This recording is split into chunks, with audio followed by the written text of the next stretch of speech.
자, 오늘 리액트 수업은 뭘 할 거냐면,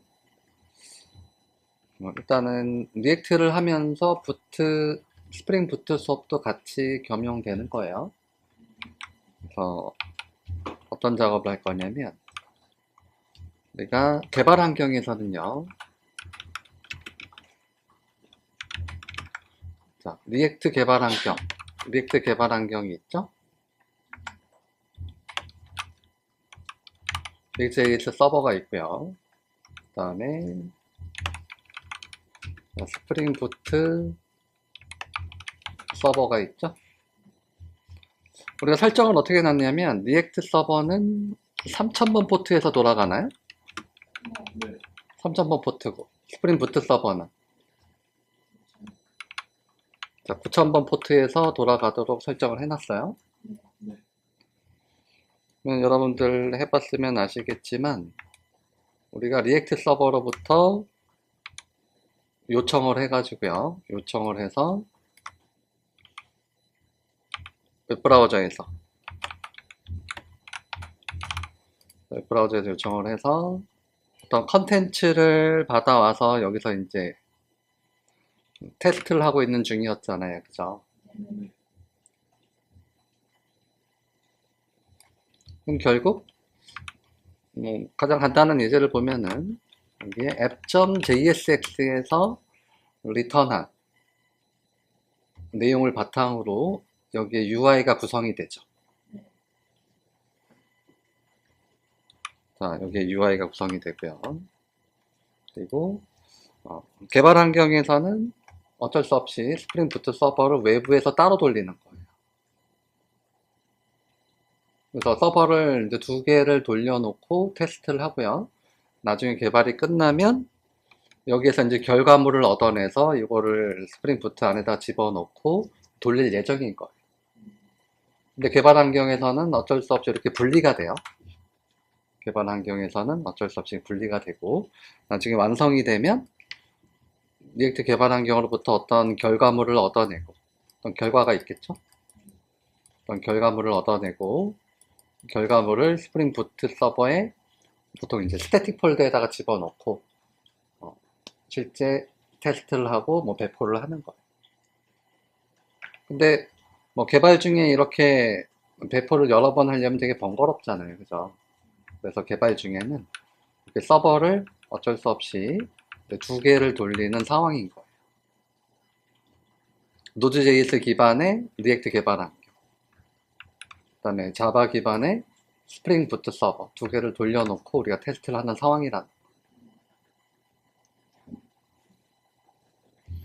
그러면 자, 여기서 어떤 동작을 할 거냐면 예를 들어서 여기 웹브라우저에서 폼 전송을 한다 가정을 해볼게요. 폼 전송을 페이지 전환 없이 어디로 전송을 할 거냐면 이쪽으로 전송을 할 거예요. 어디로? 이쪽으로. 폼 전송.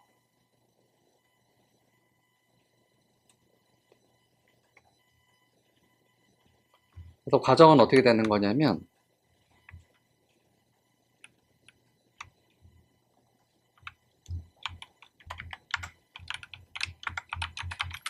자, 폼 전송을 할 때 원래 이쪽으로 해야 되잖아요. 그죠? 컨트롤러는 우리가 여기다 만들어 놓을 거예요. 여기에 이제 뭘 만들어 놓을 거냐면 컨트롤러를 만들어 놓을 거예요. 컨트롤러. 폼 전송을 처리할 컨트롤러를 만들어 놓고 폼 전송을 원래는 이쪽으로 해야 되잖아요. 그죠? 근데 자, 스프링 부트 서버 입장에서 보면은 황당하죠. 자, 왜 황당하냐면 저 웹브라우저는 내가 컨텐츠를 공급한 웹브라우저가 아니야. 지금 저 UI가 출력된 웹브라우저는 컨텐츠를 리액트 서버로부터 받았잖아요. 그죠? 리액트 컨텐츠는 리액트 서버로부터 받아놓고 폼 전송은 왜 나한테 하지? 보통 이거는 안 받아줘요. 특별한 설정이 있지 않은 한 받아주지 않는다는 거예요. 자, 이런 환경을 뭐라 그러냐면 크로스 오리진이라 그래. 크로스 오리진. 웹브라우저 입장에서 크로스 오리진. 컨텐츠는 노드.js 서버로부터 받고 폼 전송은 스프링 부트 서버로 하겠다는 거잖아요. 그죠? 이런 요청은 얘가 받아주지 않아요. 따로 설정으로 풀어놓지 않아요. 그래서 어떻게 할 거냐면 전송은 여기로 할 거예요. 폼 전송. 폼 전송은 여기로 하고요. 여기에서 중간에 프록시 서버를 주는 거예요. 프록시 서버를 두고요. 프록시 서버를 이용을 해가지고 얘가 중간에서 이제 중개 역할을 해주는 거예요. 중개 역할.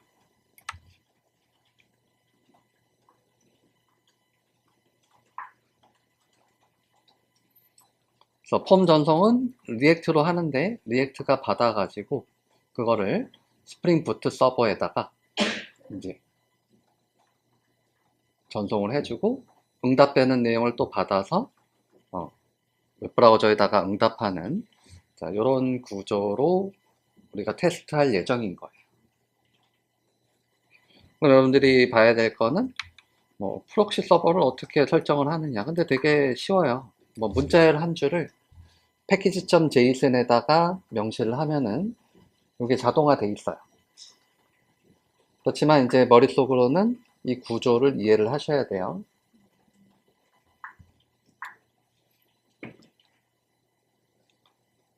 폼 전송을 하는데 중간에 프록시 서버를 둬가지고 얘가 이제 중계를 해주는 이제 그런 상황인 거예요. 그래서 페이지 전환 없이 전송을 하면은 컨트롤러에서 어떤 컨텐츠를 추출한다든지 혹은 컨트롤러에서 어떤 컨텐츠를 응답한다든지 이런 테스트를 한번 해볼 거라는 거예요.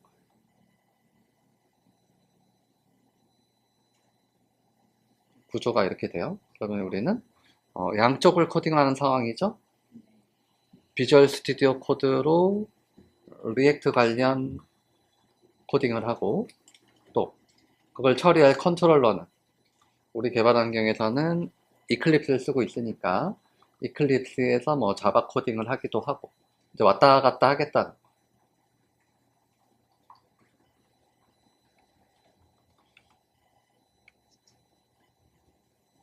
그 다음 이쪽은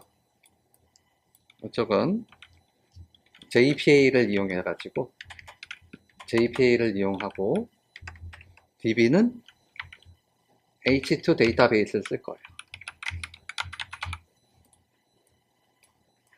JPA와 H2 데이터베이스를 활용을 해가지고 뭐 실제로 뭐 포스트, 뭐 글 추가, 글 삭제, 글 수정하기, 글 목록 불러오기 뭐 이런 작업들을 한번 해볼 거라는 거예요. 우리 JPA에 기초하고 H2 데이터베이스 사용하는 방법은 익혔잖아요. 그죠? 그래서 이 예제를 하면서 한 번 더 익히면 돼요. 그럼 먼저 뭘 할 거냐면 스프링 부트 프로젝트를 하나 미리 만들게요. 스프링 부트 프로젝트. 그래서 이클립스로 와가지고요. 파일에서 new 스프링 스타터 프로젝트. 스프링 스타터 프로젝트 가서 프로젝트명은 스프링 12 언더바 리액트 API라고 할게요. 스프링 12 언더바 리액트 API 패키지명은 스프링 12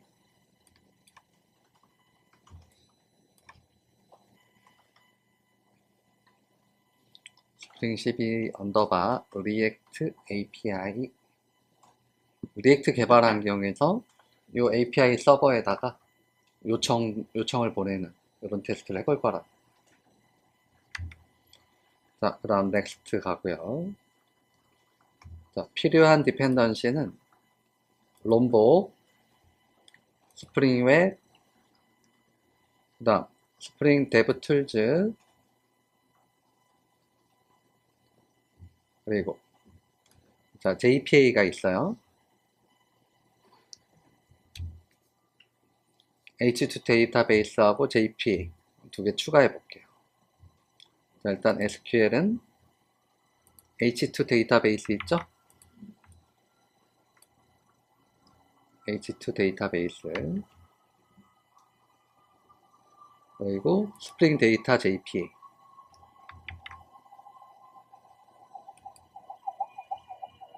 자, 이런 정도 있으면 될 것 같은데, 근데 타임리프는 왜 안 했을까? 그쵸? 리액트에서 API 요청 용도로 쓰는 서버이기 때문에 HTML 형식을 응답할 일이 없어요. 그러면 타임리프는 HTML을 응답할 때 쓰잖아요. 근데 API 서버는 HTML을 응답할 일이 없다. 자, 그럼 뭘 응답하냐? 무조건 JSON을 응답한다. JSON. 그럼 JSON은 타임리프에서 응답하는 게 아니고 컨트롤러 상에서 설정으로 바로 응답을 할 수가 있어요. 컨트롤러 상에서. 그래서 타임리프는 빼고 DB는 뭐 간단히 H2 데이터베이스로 테스트를 해볼 거예요. 따로 뭐 오라클 드라이버라든지 그런 건 선택하지 않았어요. 5개 선택하고 피니시 해서 프로젝트를 만들고요.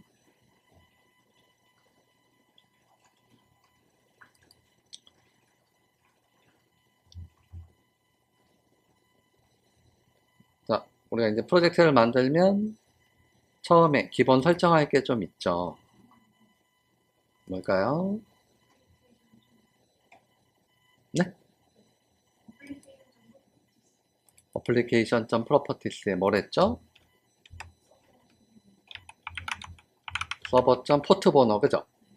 포트 번호 우리는 9000번. 그 다음에 서버. 컨텍스트 패스.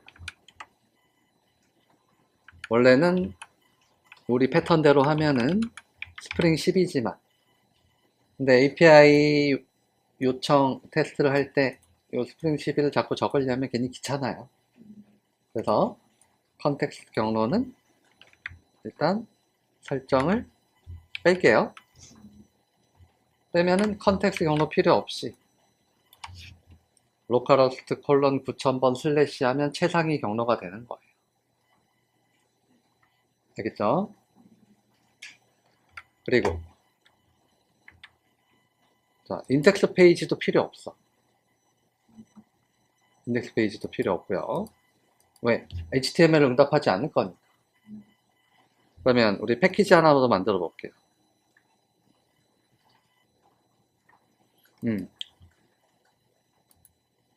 마우스 클릭, 뉴 패키지, 스프링 12 하위 패키지로 점 컨트롤러 패키지 만들고요. 스프링 12 점 컨트롤러 패키지 만들고 해당 패키지에다가 클래스 만들게요. 뉴 클래스명은 포스트 컨트롤러. 뭐 간단한 글 정보를 이제 전송을 하면서 테스트를 해볼 거예요. 그러면 이 컨트롤러에서는 응답을 무조건 뭘로 응답해요? 응답을 무조건 JSON으로 응답할 거예요. 무조건 JSON으로. 그럼 예를 들어서 골뱅이 리퀘스트 매핑 해가지고 리퀘스트 매핑 자 포스트 요청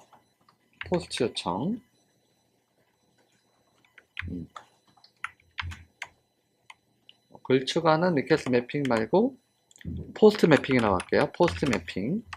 자, 포스트 매핑 해가지고 포스트 요청. 그리고 응답은 일단 응답은 어떻게 할 것인지. 응답은 뭐 제이슨은 응답할 거니까 일단 맵을 응답하는 구조로 만들어 놓고 나중에 수정할게요.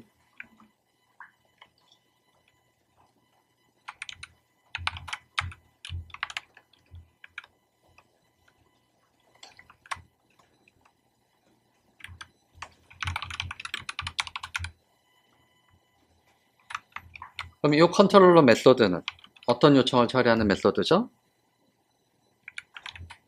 포스트 방식의 자, 포스트 요청에 대해서 응답할 컨트롤러잖아요. 그죠?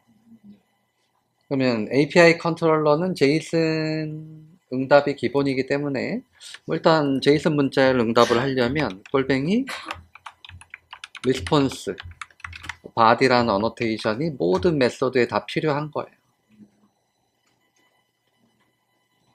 그러면 자, 리스폰스 body가 다 기본이라면 너무 번거롭잖아요. 그죠? 그쵸? 그래서 저번에 얘기했던 컨트롤러를 만들 때 꼴뱅이 컨트롤러가 아닌 꼴뱅이 REST 컨트롤러 자, 이렇게 REST 컨트롤러로 만들어 놓으면 리스폰스 바디가 기본인 거예요. REST 컨트롤러에서는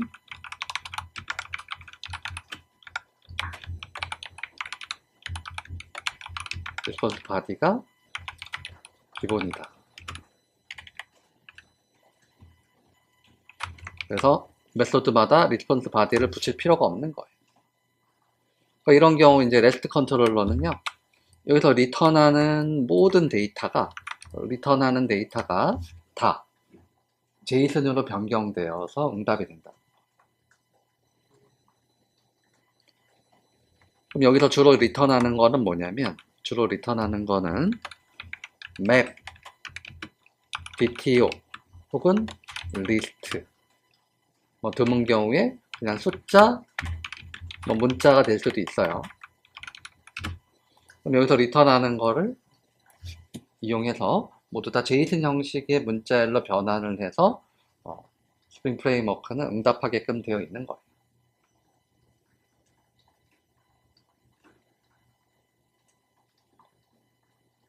여기까지 정리되셨나요? 그러면 여기서 이제 포스트 방식의 포스트는 여러분들 이건 어떤 요청일 것 같아요? 포스트 방식의 포스트 요청.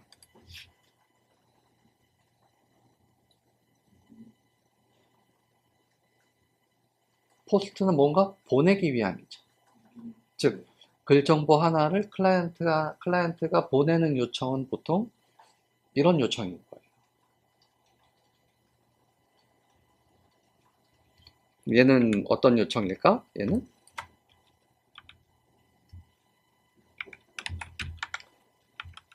포스트 추가 요청이죠?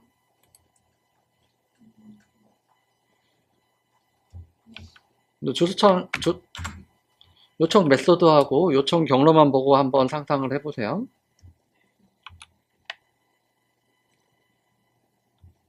그 다음에 여러분 get 방식의 포스트 요청은 이건 어떤 요청일 것 같아요?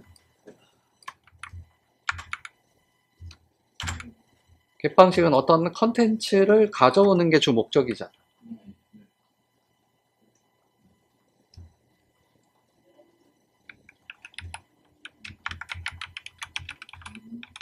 이건 포스트 목록 요청이 되겠죠. 맞아요? 요청 메소드하고 요청 경로를 한번 조합을 해서 생각을 해보면 포스트 방식의 포스트는 포스트 추가 요청일 것 같고 그 다음 get 방식의 포스트는 포스트 목록 요청일 것 같잖아요. 그죠?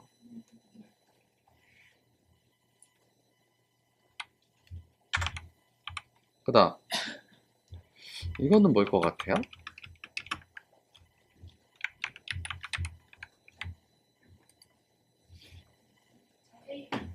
그죠? 요청 경로를 보면은 이거는 1번 글, 이거는 1번 글,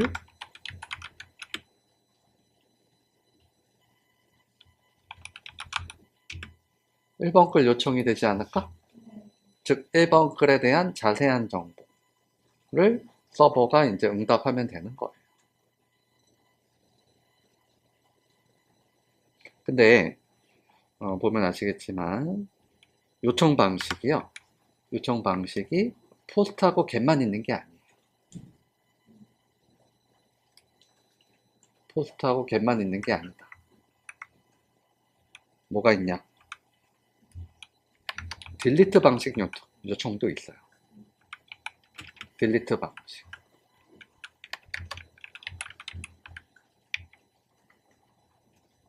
이거는 어떤 요청일 것 같아요? 그쵸? 여기는 딱 보니까 1번 글 삭제 요청일 것 같아요. 그죠? 요청 메서드하고 요청 경로를 한번 조합을 해보면.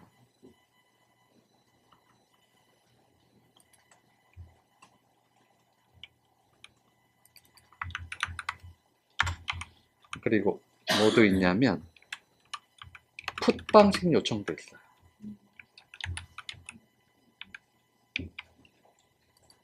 근데 풋은 상상하기 좀 힘들죠? 뭘까 이게? 지금 여기 요청의 종류를 보면은 뭐가 하나가 없죠? 그죠? 맞아요. 수정이에요, 수정. 이거는 1번 글 수정 요청이 돼요. 보통 풋은 전체 수정. 전체 수정.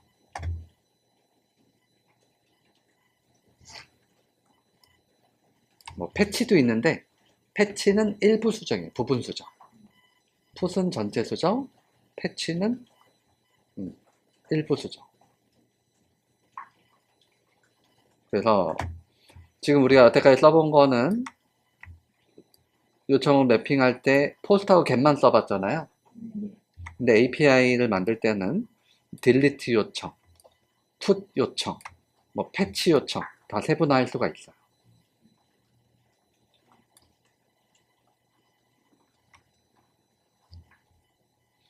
자, 그렇다고 해서 우리가 폼을 구성을 할 때요. 폼을 구성을 할 때 메소드 속성이 있었죠. 네. 사실 이제 폼의 메소드는요. 포스트 또는 겟만 지원을 해줘요. 즉 페이지를 전환하면서 요청하는 요청 방식은 포스트하고 겟밖에 없어요.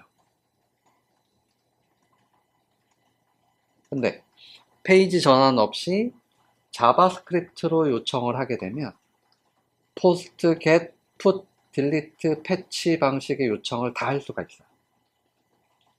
그럼 우리가 리액트에서 페이지 전환 없이 자바스크립트로 요청을 할 예정인데 그러면 뭐 다양하게 풋, 요청의 목적에 따라서 뭐 포스트, 풋, 뭐 get, 딜리트 방식의 요청을 다 해볼 수가 있는 거예요. 그래서 요거를 한번 연습을 해보겠다 그거예요. 아시겠죠?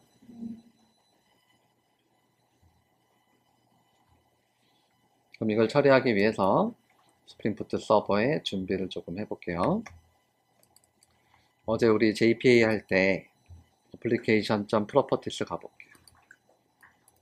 application.properties 가보면 일단 H2 데이터베이스 설정 필요하죠? JPA 관련 설정 필요하죠? 자, 요거를 복사해서 가지고 오세요. 이 부분.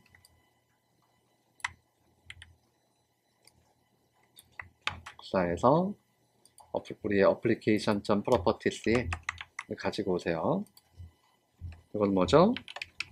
H2 데이터베이스 설정.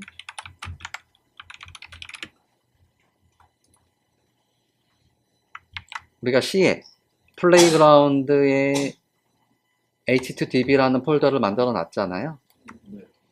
그리고 db 관련 파일은 뭐 테스트 db 여기에 저장이 되도록 설정을 해놨고, 이거 그냥 그대로 써도 될 것 같아요. 그대로 쓰고, 그리고 콘솔에 접속할 때 유저네임은 유저고 패스워드는 없고, 그래서 이거 이제 h2 데이터베이스 관련 설정이고, 그 다음에 JPA는 일단은 이 두 줄 있으면 돼요.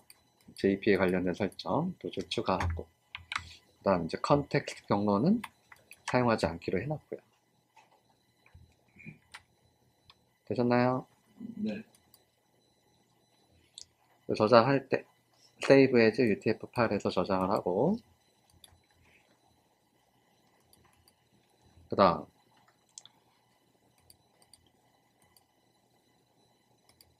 우리 DTO 패키지 만들게요. 스프링 12에다가 new 패키지 해서 패키지명은 스프링 12.dto DTO 패키지 만들어서 뭘 만들겠어요? 여기다가 포스트 DTO를 만들겠죠? 자, 포스트 DTO 만들어 주시고요.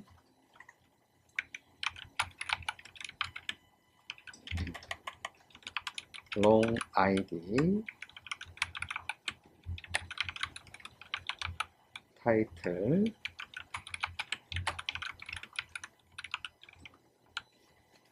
뭐 other 작성자 뭐 라이터로 해도 되고, 여기는 other로 해볼게요.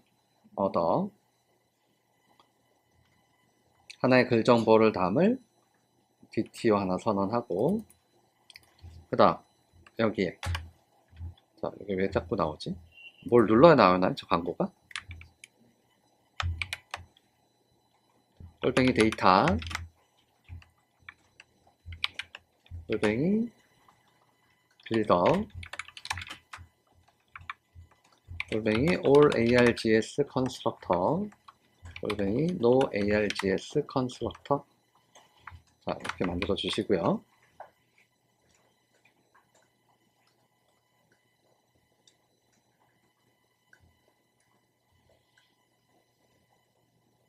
그래서 이걸로 이제 글 하나의 정보를 담을 수가 있죠. 네. 그 다음 컨트롤러로 가볼게요. DTO를 이렇게 하나 선언하고 컨트롤러로 가고, 컨트롤러에서는 우리 예전에 요청 파라미터 추출은 어떻게 했죠? 여기다가 DTO 매개 변수에다가 DTO를 선언하는 것만으로 파라미터가 자동 추출이 되었죠. 네. 그래서 일반 폼 전송일 때 인풋 요소의 네임 속성의 밸류가 이 DTO의 필드명과 동일할 때, 그쵸? 일반 폼 전송인 경우 인풋 요소의 네임 속성의 밸류가 여기 필드명과 동일할 때 이제 자동 추출이 돼서 들어오잖아요. 자, 그런데요, 우리가 보통 이 API 서버에다가 요청을 할 때는요, 일반 폼 전송이 아니고 제이슨 문자열을 보내요. 제이슨 문자열. 제이슨 문자열. 그러면 제이슨 문자열이 만약에 전송이 되면요, 추출하는 방식도 좀 달라요. 그래서 제이슨 문자열을 추출하기 위해서 필요한 어노테이션이 있는데요. 여기 어떤 어노테이션을 붙여야 되냐면 골뱅이 request body라는 어노테이션이 있어요. request body.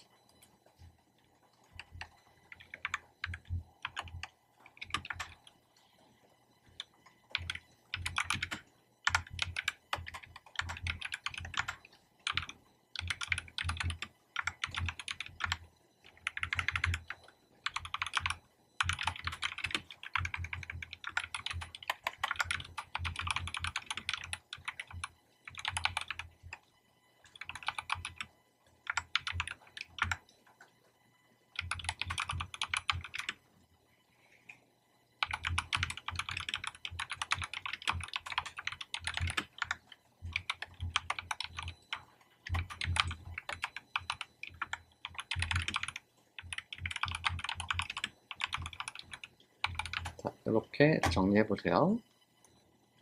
자, 왜 리퀘스트 바디라고 그러냐면 요청의 바디, 요청의 바디,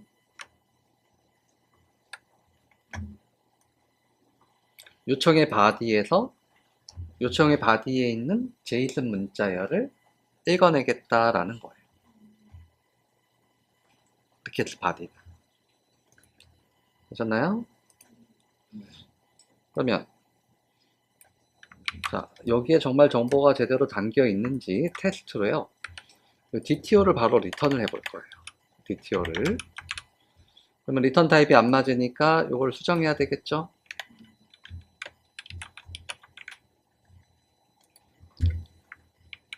테스트를 위해서 DTO를 바로 리턴하도록 해볼게요.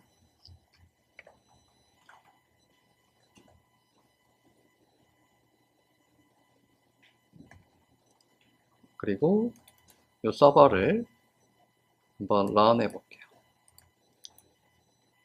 run as spring boot app 해서 시작을 시켜 놓고요. 일단 이 서버는 포스트 방식의 포스트 요청을 처리할 준비만 되어 있는 상태죠. 네.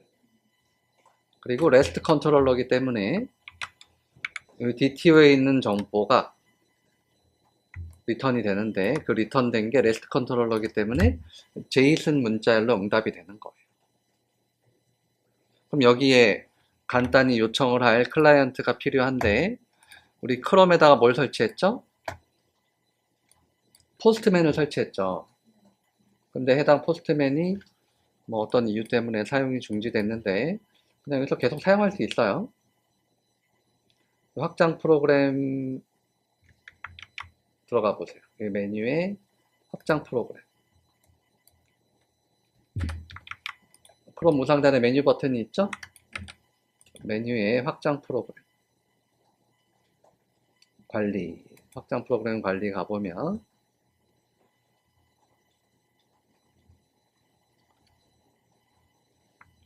뭐 안전하지 않을 수 있는 확장 프로그램 한 개 검토가 나오죠? 네. 여기 메뉴에 눌러보면 이 확장 프로그램 유지가 있어요. 메뉴에 가보면 이 확장 프로그램 유지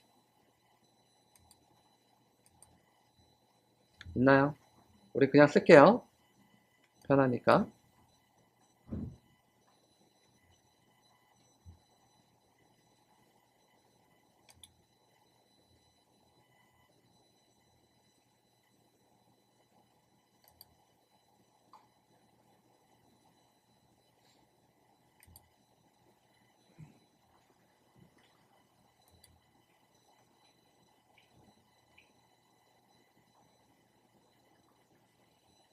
그래서 여기 밑에 메뉴 보면 보관하기가 있죠. 보관하기. 보관하기도 누르고 계속.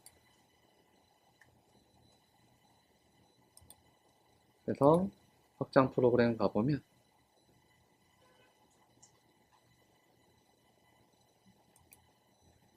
목록이 안 나오나요? 네. 그냥 쓰고 싶은데. 여기 있구나.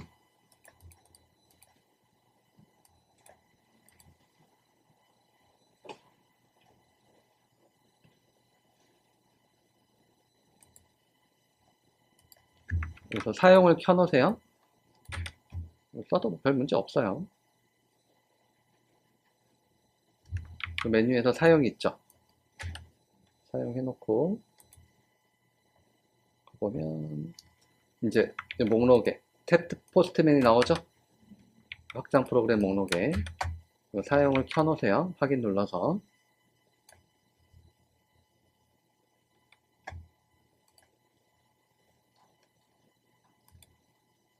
여기 탭 포스트맨이 있죠.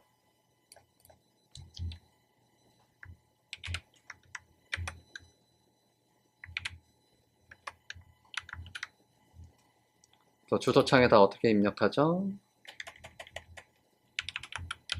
로컬호스트 콜론 9000번에 포스트 요청이죠.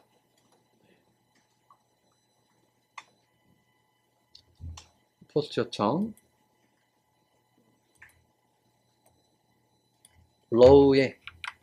row의 제이슨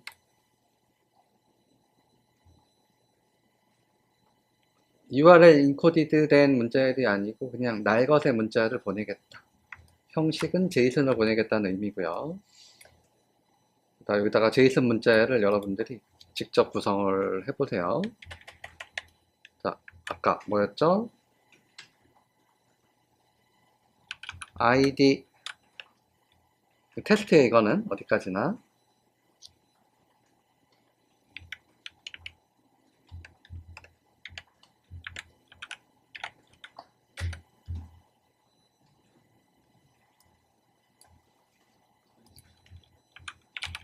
타이틀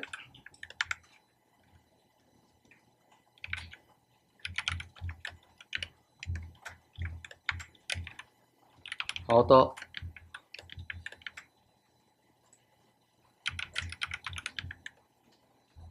자, 이렇게 해서 보내보는 거예요. 여러분들 제이슨 문자를 작성하는 방법 알죠? 네. 그리고 우리 스프링 부트 서버의 컨텍스트 경로를 따로 설정하지 않았기 때문에 경로는 이제 이렇게 되는 거예요. 슬래시 포스트 경로고 요청 방식은 포스트죠? 네. 그러면서 이제 제이슨을 보내는 거예요.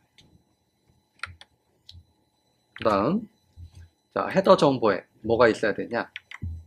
헤더 정보에 서버한테 알려주는 거. 내가 보낼 컨텐트 타입은 어플리케이션 슬래시 제이슨이다. 지금 제이슨 보내고 있잖아요. 그죠? 네. 그래서 헤더에다가 이런 정보까지 넣고 보내볼게요. send. 자, 보내면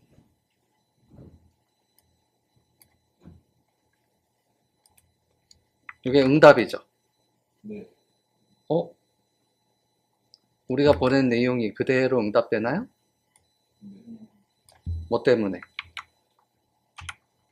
DTO를 리턴하고 리스폰스 바디니까 REST 컨트롤러로 설정되어 있어서 이 DTO에 있는 내용이 그대로 응답된다는 거예요.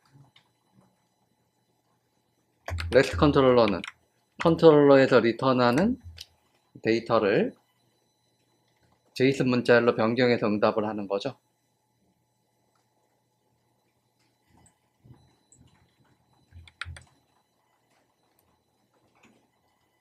그래서 내가 보낸 내용이 그대로 응답이 되는지 send 해보면 되는 거예요. 그러면 서버가 응답한 내용을 여기서 볼 수가 있는 거예요. 포스트맨에서.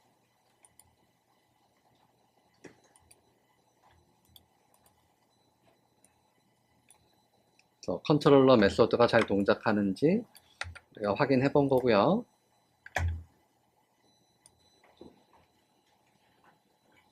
그래서 우리가 이 컨트롤러 메소드에다가 탭드 포스트맨을 이용을 해가지고 요청을 하고요. 요청을 하고 여기서 응답되는 제이슨 문자열을 한번 확인을 해봤죠. 그래서 뭐 결과를 보니까 전송한 내용이 그대로 응답되는 걸로 봐서는 여기 전송한 이 제이슨 문자열이 자, 전송한 제이슨 문자열이 이 DTO에 잘 담긴 걸 확인할 수가 있죠. 이렇게 추출하기 위해서는 반드시 request body라는 어노테이션이 필요한 거예요. 일반 폼 전송과는 달라요. 일반 폼 전송은 이거예요. X, WW, 폼 URL encoded 있죠? 포스트 방식의 일반 폼 전송은 이런 방식인데 우리가 여기서는 이제 row에 날 것에 제이슨 문자열을 보낸 거예요.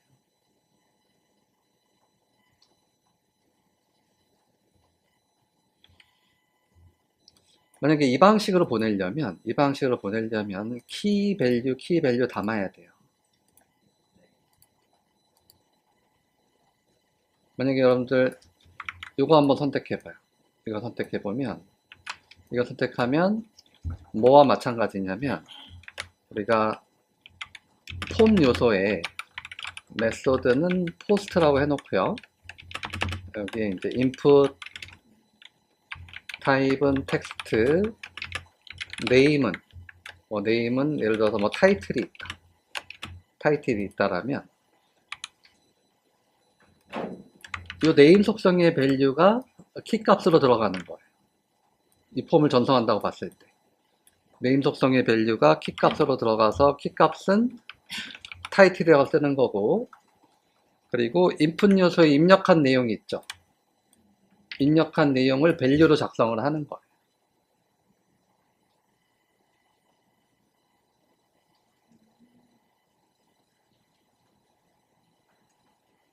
이 폼 전송한 것과 동일한 효과를 내려면 ww 폼 URL encoded를 선택을 해서 키 밸류를 인풋 요소의 네임 속성의 밸류하고 입력한 밸류라고 가정을 해서 작성을 하는 거죠.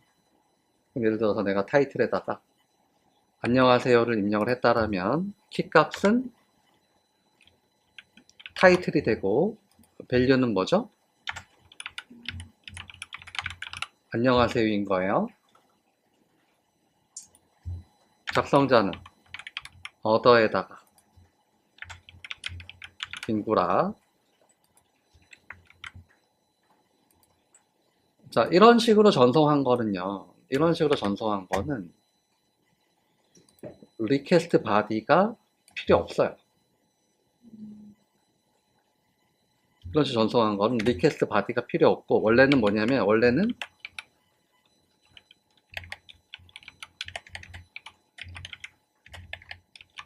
리퀘스트 파람이에요. 원래 리퀘스트 파람. 근데 리퀘스트 파람이 기본이기 때문에 얘는 생략이 가능해요. 그래서 우리는 여태까지 리퀘스트 파람을 생략하고 이런 식으로 추출을 했다는 거예요. 자, 어노테이션을 리퀘스트 파람으로 바꿔볼게요. 리퀘스트 파람으로 바꿔서 저장한 다음에, 자, 바꿨죠? 그런 다음에 send 하면,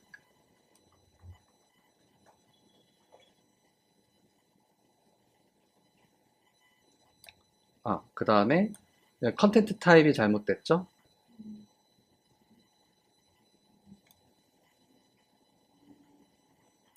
컨텐트 타입은 빼버리세요. 컨텐트 타입은 빼고 그냥 send 해봐요. 이건 이제 컨텐트 타입 필요 없어요. 컨텐트 타입 빼고 또 필요한가?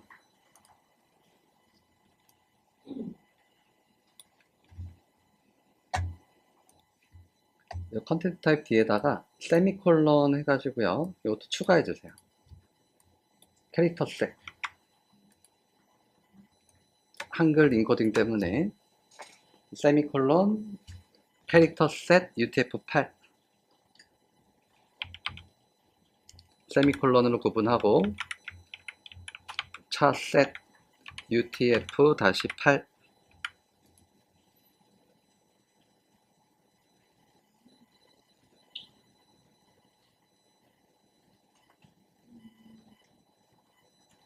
UFT가 아니에요. UTF-8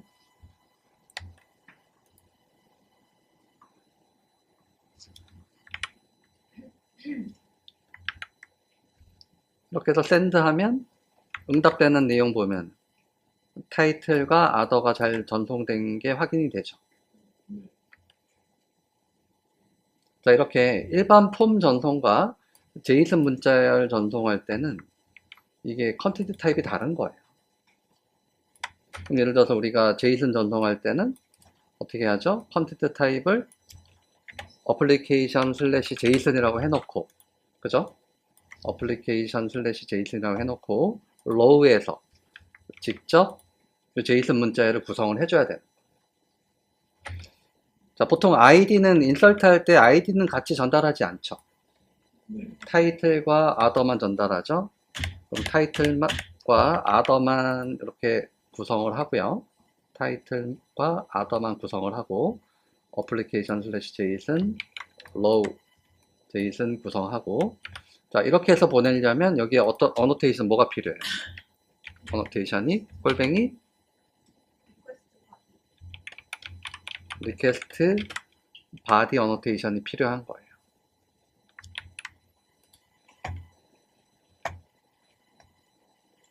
그래서 이 상태로 send 하면 역시 결과 똑같이 나오죠.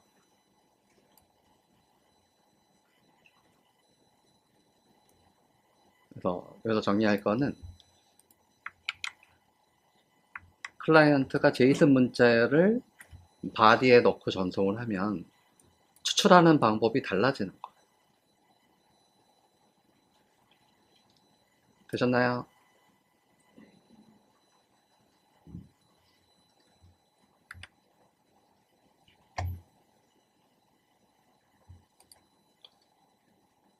우리가 이제 탭트 포스트맨에서 간단히 테스트를 해본 거죠, 이거를. 요청을.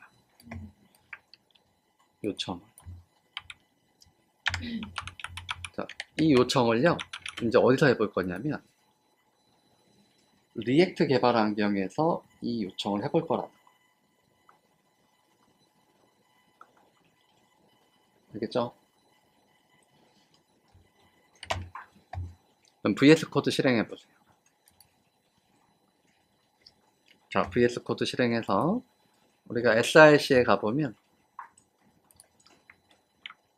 어제 기본 구성 app.jsx 보면은 기본 구성만 하고 아무것도 건들지 않았어요. 그죠?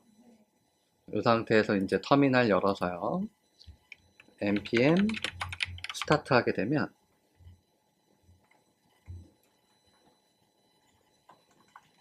인덱스 페이지가 나오죠. 그럼 우리가 여기다가 이제 폼 구성을 해가지고요.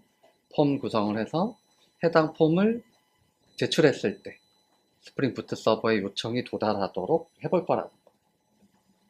그것도 페이지 전환 없이. 패치 함수를 이용해서 한번 테스트를 해볼 거고요. 그래서 폼 구성을 먼저 해볼게요.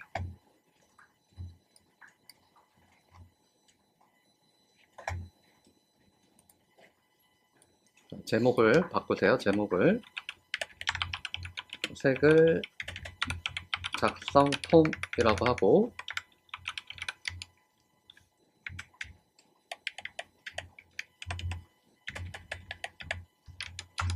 폼 구성하고요.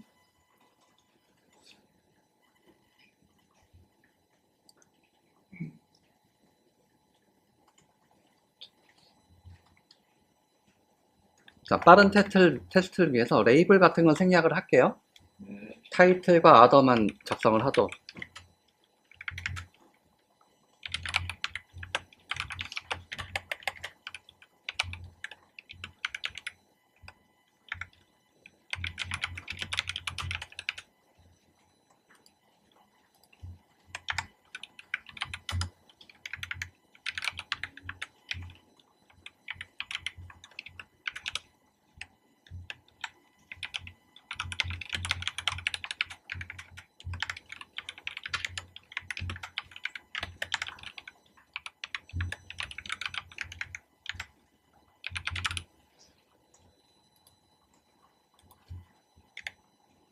자, 이렇게 폼을 간단히 구성해 보세요.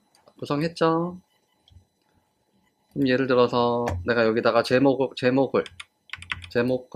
작성자를 입력하고 저장을 누르면 폼이 제출되잖아요. 네. 기본 get방식이니까 주소창에 이제 get방식 파라미터 이렇게 폼이 제출이 되는데 제출을 막으려면 event.prevent 디폴트 기억나나요? 그래서 리액트에서 이 폼에 서브밋 이벤트가 발생을 했을 때, 자, on submit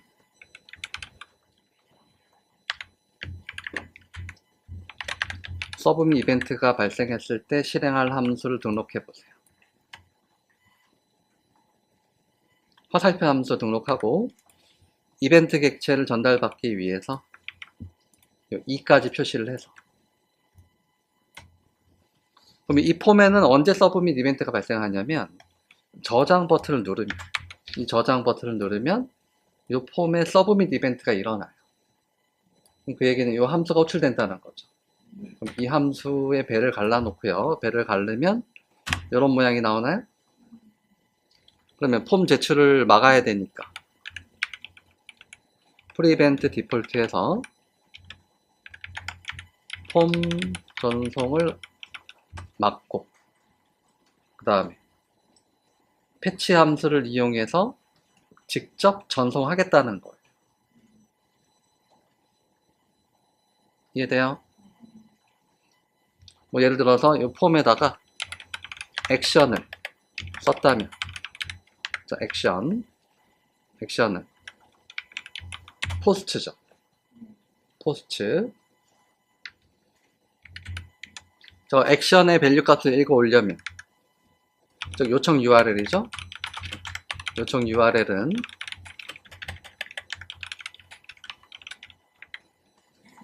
이 점 타겟은 이벤트가 일어난 바로 그 폼 요소죠. 폼 요소의 액션 속성의 밸류 값을 읽어와요.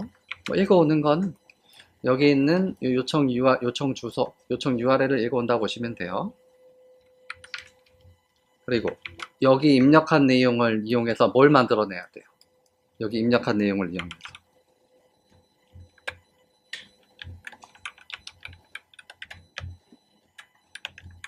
입력한 내용, 타이틀이라는 키값으로 입력한 내용, 어더라는 키값으로 입력한 작성자를 읽어와야 될 거 아니에요, 그쵸? 읽어와서 결국은 이런 제이슨 문자를 만들어내야 되는 거예요. 그래서 여기서 봐야 될 거는 폼에 입력한 내용을 바탕으로 어떻게 제이슨 문자를 얻어내는지 그걸 봐야 되는 거예요. 폼에 인풋 요소가 지금 두 개 있어요. 네임은 타이틀, 네임은 other인데 저기 입력한 내용을 이용해서 이런 형식의 제이슨 문자를 얻어내야 된다는 거예요.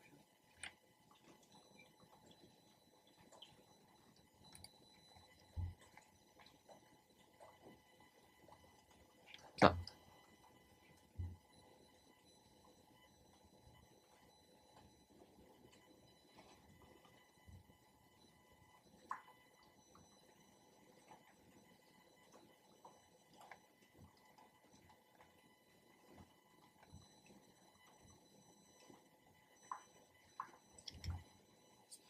풀어볼게요.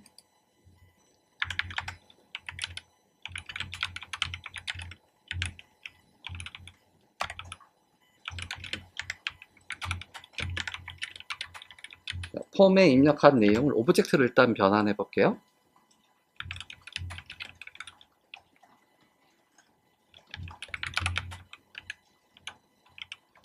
자, 오브젝트에 from entries라는 함수가 있는데요. from entries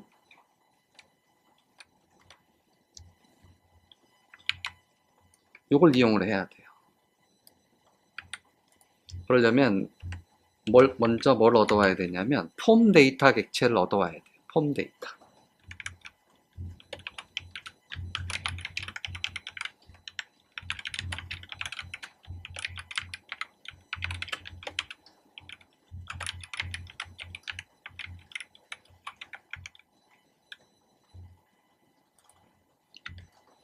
그래서 여기다가 폼 데이터를 넣어주고요.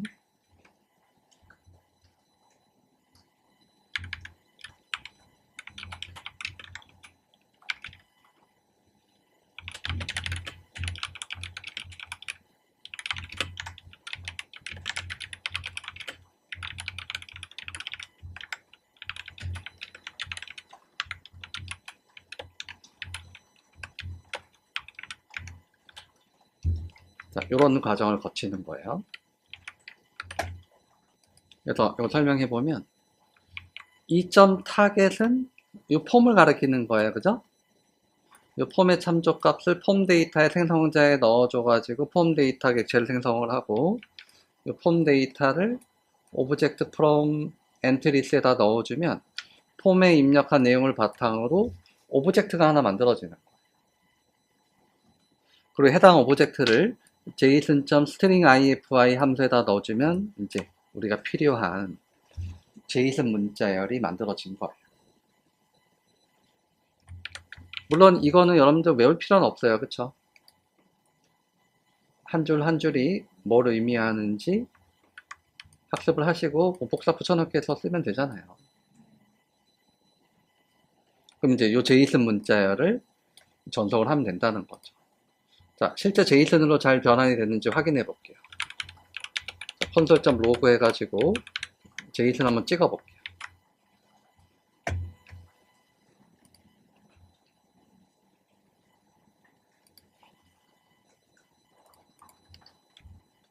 자, 그럼 여기에서 로컬호스트 콜론 3000번에 새로 고침하고요.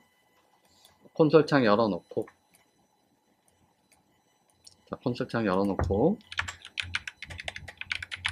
제목입니다. 둥구라 해서 저장을 눌렀을 때 여기 입력한 내용을 바탕으로 뭐가 만들어졌죠? 제이슨 형식의 문자열이 만들어진 거죠. 네. 이거를 패치 함수를 통해서 서버에 포스트 방식으로 전송을 하면 되는 거예요.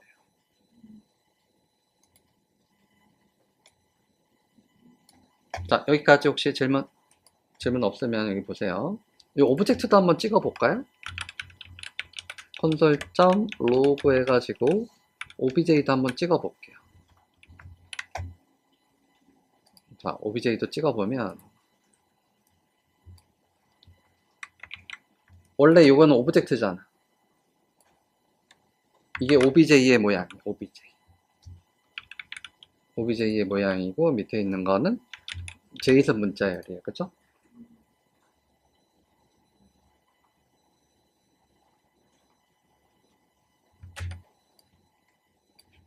테스트 해봐요. 자, 그러면 패치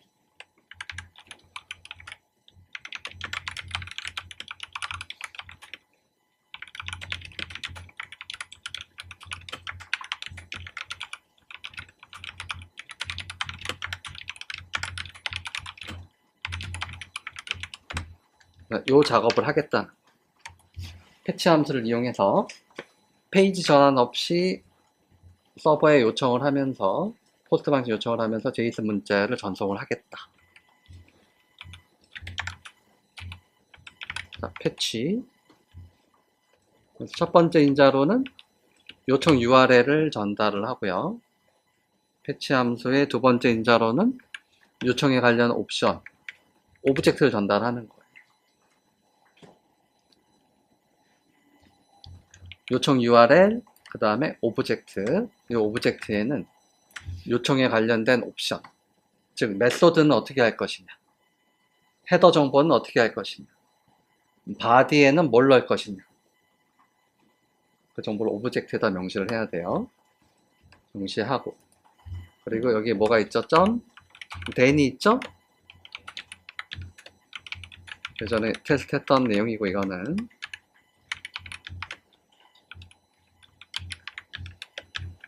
이 데이터를 가지고 어떻게 할지, 그 다음에 에러일 땐 어떻게 할 것인지,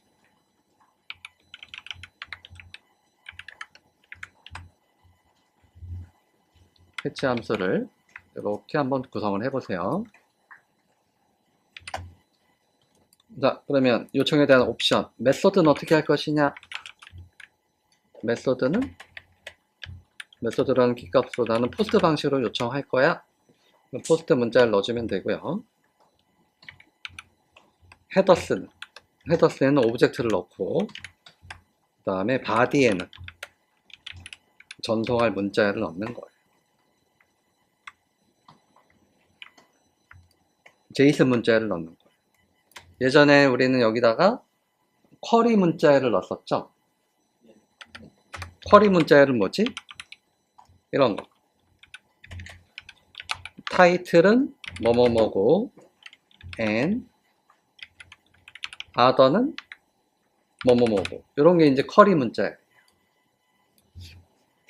그래서 아까 XWW URL 인코디드 형식으로 보낼 때는 이런 식으로 보내는 거예요. 바디에다가. 근데 제이슨 문자열을 보낼 때는 바디에다가 그냥 제이슨 문자열을 넣으면 돼요. 이거냐는 거예요.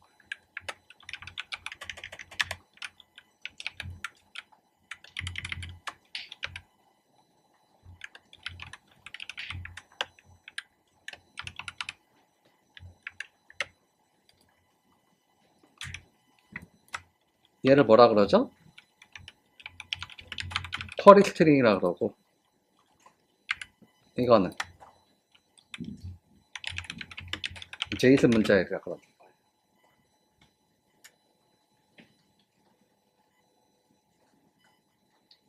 일반 폼 전송과 똑같이 보내려면 쿼리 문자열을 넣어야 되고, 인코딩까지 한 상태로 쿼리 문자를 넣어야 되고, 제이슨을 보낼 때는 제이슨 문자열을 넣으면 되는 거예요. 그리고 이해하시죠? 그리고 헤더 정보에는 컨텐트 타입 설정을 해줘야 돼요. 서버에다 요청을 할 때, 나는 제이슨 형식의 문자를 보낼 예정이니까 준비하고 받아줘. 이런 식이라. 여기에 컨텐트 타입 콜론 어플리케이션 슬래시 제이슨. 이게 이제 포스트 방식으로 제이슨 문자를 보낼 때 작성하는 기본 형식인 거예요. 되셨나요?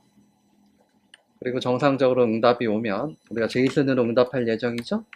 제이슨으로 응답할 예정이니까 res.json을 호출해서 리턴을 해주고, 그리고 이 데이터는 응답된 제이슨 문자열이 실제 오브젝트로 변경되어서 들어와요.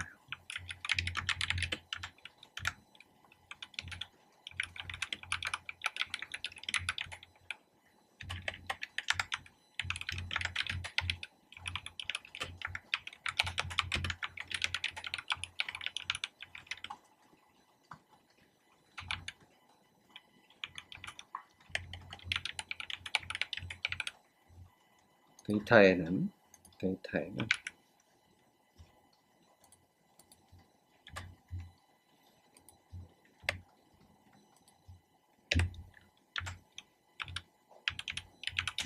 콘솔장에 찍어 볼게요. 실제 잘 응답이 되는지. 그리고 혹시 에러가 나면 에러 정보도 출력을 하도록 하고, 위에 있는 이 테스트한 콘솔.로그는 없앨게요. 헷갈리니까. 위에서 테스트한 건 없애고 밑에만 콘솔.로그 해놓으세요.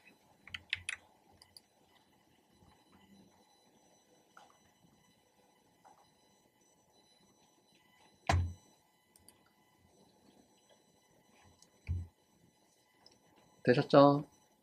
네. 자, 그런데 문제가 있어요. 어떤 문제가 있냐? 여러분들 여기에서 패치가 지금 잘 준비가 되어 있긴 해요. 그죠? 어디로? 여기로 보내기로 잘 준비가 되어 있는데, 제목을 입력하고 작성자 입력하고 서브밋을 하면은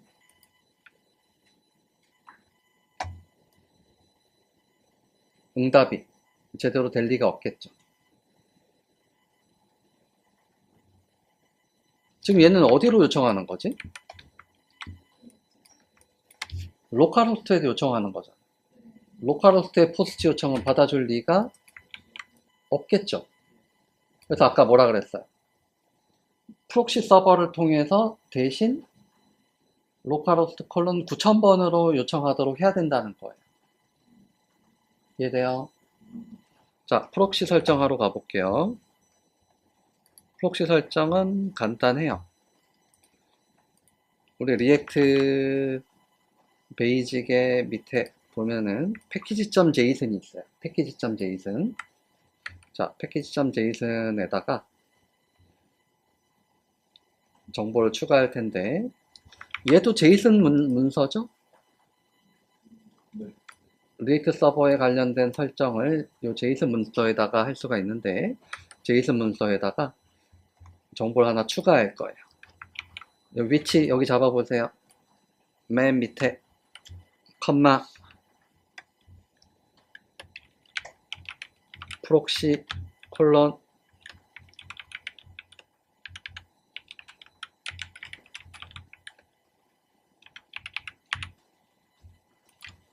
이게 이제 프록시 서버 설정.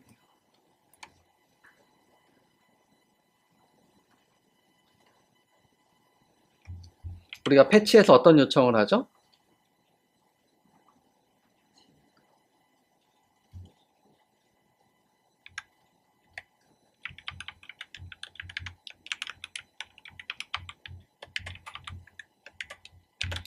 (3000번) 서버에다 요청을 하잖아요. 이런 요청을 하죠. 이런 요청을 누가 받죠? 이게 Node.js 서버라고 할게요. Node.js 서버에서 받는단 말이에요. Node.js 서버에서 받아서 얘가 대신 어떤 요청으로 바꿔주는 거예요.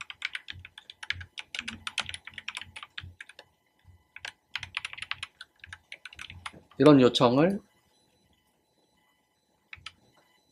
이 요청을 얘가 받아서 대신 이런 요청으로 바꿔서 어디 요청을 하죠? 스프링 부트 서버에 요청을 해서 응답을 받아서 대신 전달을 해주는 역할을 해주는 거예요.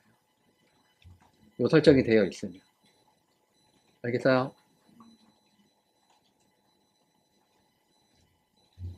그럼 서버 껐다 키세요. 이거는 껐다 켜야 돼요. 컨트롤 C 해가지고 터미널에서 컨트롤 C 하고 다시 npm 스타트 해서요.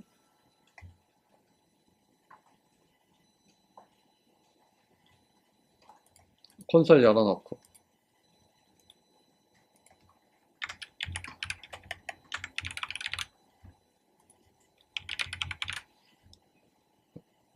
제목과 other를 넣고 저장하면 뭔가 응답이 오죠. 프록시 서버 설정이 되면 이렇게 응답이 온다는 거예요.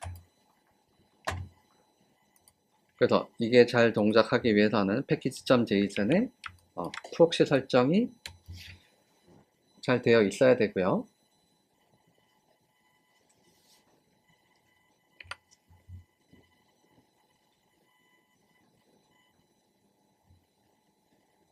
그 다음 패치 함수에 적당한 옵션을 잘 구성을 해야 돼요. 되셨나요?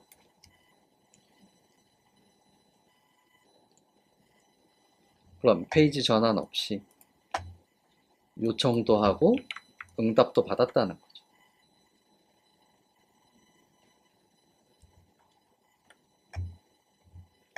그럼 서버에서는 이제 뭘 해봐야 돼요?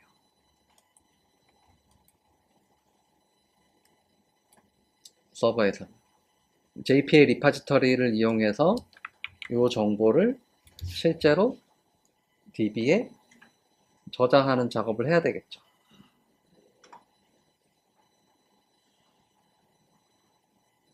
맞나요? 자, 그러면 우리 패키지 하나 더 만들게요. 스프링 12. 리파지터리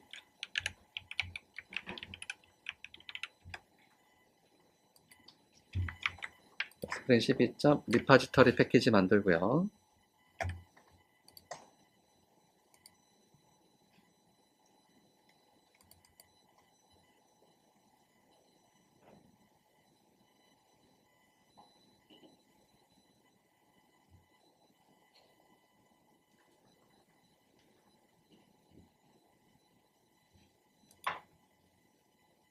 자, 리파지터리 패키지에다가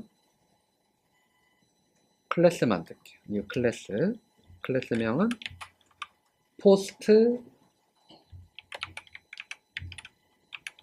리파지터리 클래스가 아닌 인터페이스죠. 자꾸 클래스를 만드네. 인터페이스. 클래스하고 인터페이스. 그럼 JPA 리파지터리는 어떻게 만들어요? JPA 리파지터리 인터페이스를 상속받아서 만들죠? 그럼 여기에 이제 뭘 전달해 줘야 돼요? 엔티티하고 엔티티 클래스 타입하고 그리고 ID 역할을 하는 데이터의 타입을 전달해 줘야죠. 그럼 리파지터리를 만들기 위해서는 뭘 만들어야 돼요? 엔티티를 만들어야 돼요. 그럼 스프링 12에다가 패키지 하나 더 만들게요. 이 패키지명은 entity entity entity entity에 정의된 것대로 자동으로 테이블이 만들어진다 그랬잖아요. 그러면 entity 패키지에다가 new 클래스명은 post 포스트 엔티티를 만들어 볼게요. 엔티티는 꼴뱅이 엔티티를 통해서 만들죠. 꼴뱅이 세터, 꼴뱅이 게터, 꼴뱅이 빌더, 꼴뱅이 all args 컨스트럭터, 꼴뱅이 no args 컨스트럭터. 하고 필드가 없어서 지금 에러 나는 거예요. 필드는 일단 참조 데이터 타입 롱이에요. 롱.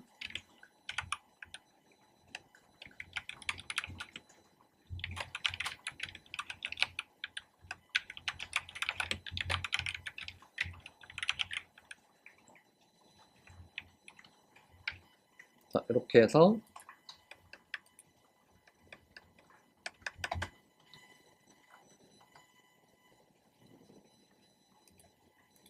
구성해 보세요. 자, 필요한 어노테이션. 어제 우리 수업 나온 거 중에 보면은 JPA 가보면 엔티티에 자, 멤버 엔티티에 가보면 뭐예요? ID 어노테이션 그 다음에 시퀀스가 자동으로 만들어지도록 generated value 필요하죠? 이것도 가지고 와 볼게요.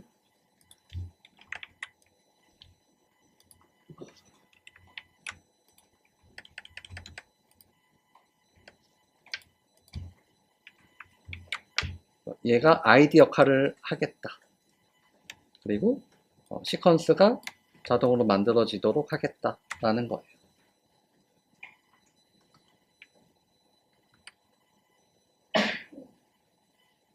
그럼 이렇게 한 다음에 어디를 확인해 보면 알 수가 있을까?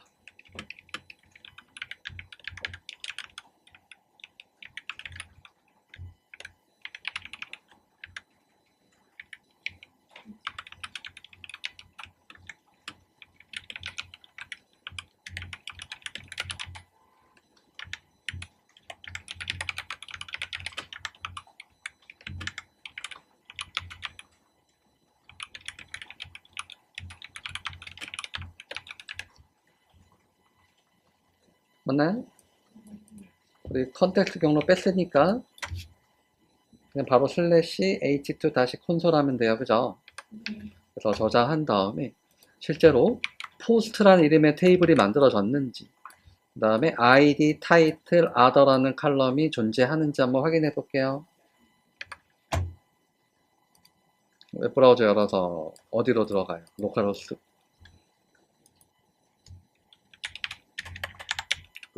콜론 9000번에 h2 다시 콘솔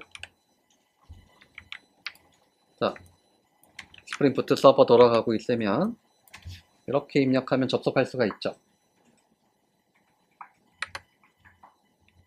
접속할 때 입력해야 될 거는 JDBC URL에는 우리가 application.properties에 설정했던 이 정보를 그대로 붙여넣게 해야 돼요.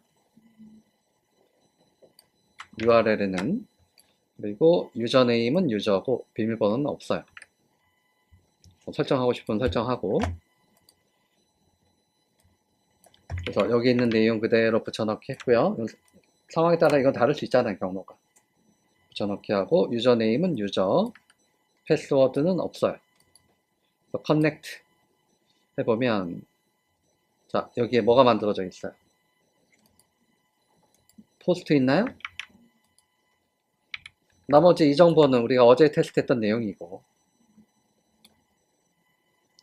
포스트 만들어진 게 보이죠? 아이디와 아더와 타이틀을 저장할 수 있는 그리고 시퀀시지에 가보면 포스트 언더바 식이라는 시퀀스가 만들어진 것도 확인할 수가 있어요. 그쵸? 자, 이렇게 엔티티, JPA에서 엔티티를 잘 설정을 하면은 요 모양대로 테이블과 칼럼이 만들어진다는 거. 시퀀스조차도 자동으로 만들어져요. 되셨나요?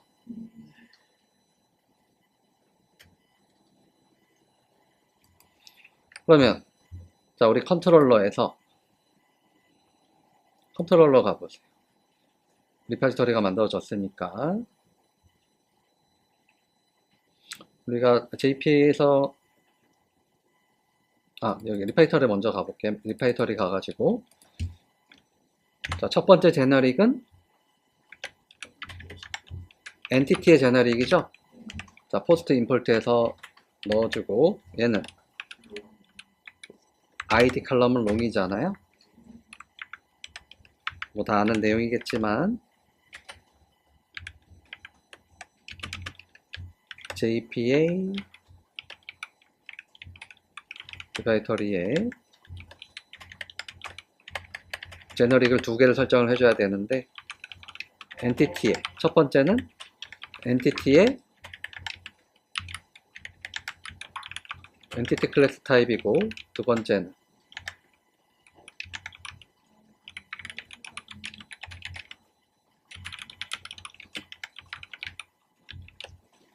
해당 엔티티의 ID 역할을 하는 칼럼의 타입 두 개를 설정해야 되는 거예요. 그래서 포스트하고 비교하면 이렇게 돼요.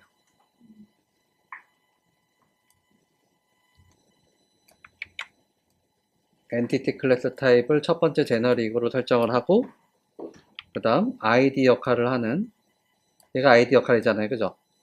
ID 역할을 하는 데이터의 타입을 여기다 적는 거예요.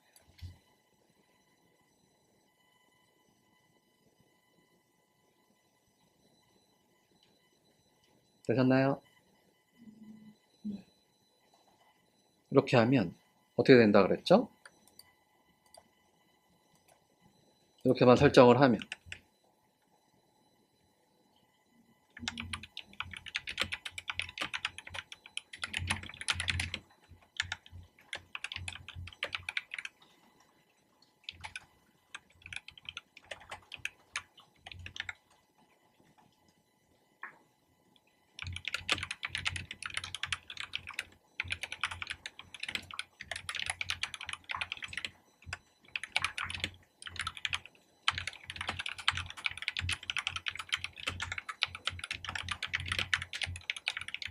이게 편리한 거잖아요. 인터페이스가 정의된 것만으로 이 인터페이스를 구현한 클래스도 자동으로 만들어질 뿐만이 아니고 그걸로 구현된 클래스로 생성된 객체도 자동 생성이 돼요. 생성된 객체가 비인으로 관리된다는 거. 그럼 얘는 이제 DAO 역할을 하는 거죠. 그래서 어디서든지 이 타입 객체가 필요하다면 골뱅이 오토 와이어드에서 포스트 리파지터리 이렇게 선언만 하면은 의존 객체가 자동으로 디펜던시 인젝션이 된다는 거.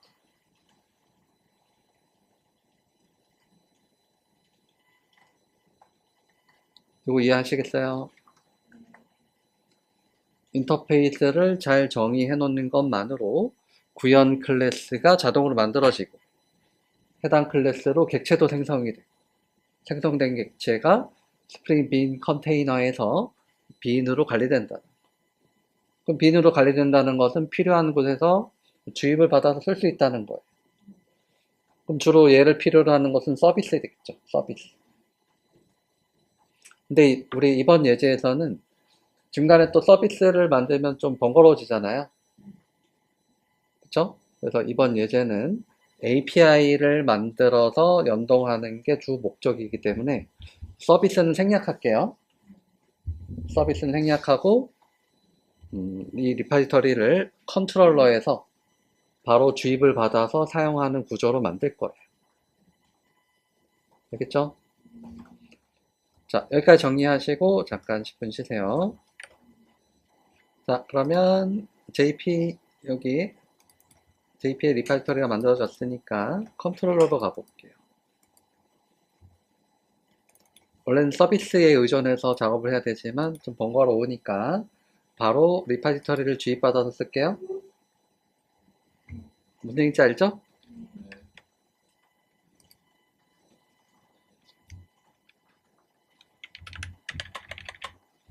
그러면 여기서 꼴뱅이 오토 와이어드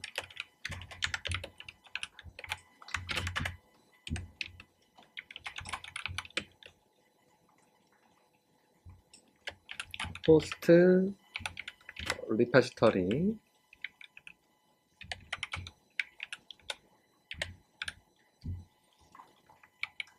선언하면 구현 클래스로 생성된 객체가 바로 주입이 되는 거예요.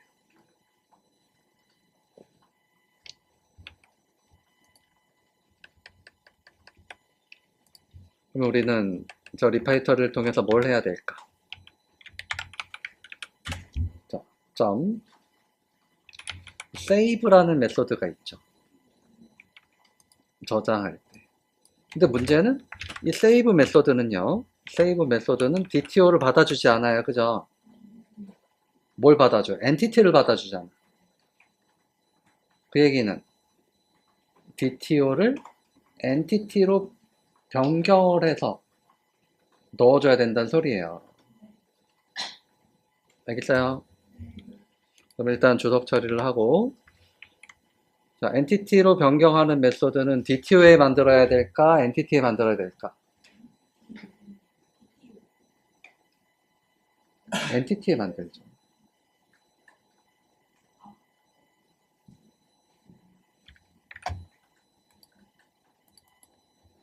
어제 그러지 않았나? 아닌가? 우리 DTO를 엔티티로 만들어야 되잖아. 그럼 멤버 엔티티가 보면. 그럼 to 엔티티는 누가 가지고 있어야 돼? 엔티티가 가지고 있어야죠. 그럼 DTO를 전달하면 엔티티를 반환하는 메소드는 엔티티에 만들어야 되겠죠?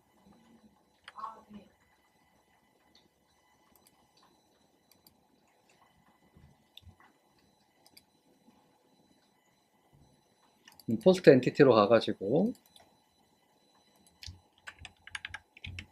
DTO를 엔티티로 변환해서 리턴하는 스태틱 메소드 만들어두면 편하잖아요.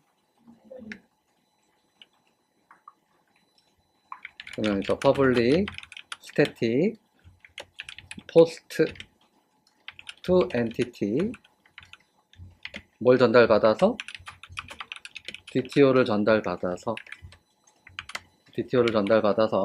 포스트 엔티티를 리턴하는 스태틱 메소드를 만드는 거예요. 그래서 리턴 해가지고 post.builder 빌더를 이용하면 한 줄로 포스트 엔티티를 바로 만들 수 있잖아요. 그죠? 자, id는 DTO에 있는 get id를 가져와야 되는데 만약에 이게 제로면 너를 집어넣어야죠.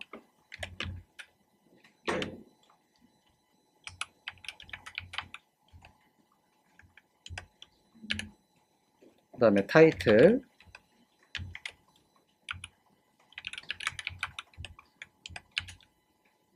other는 dto.get other.build 하면은 되나요?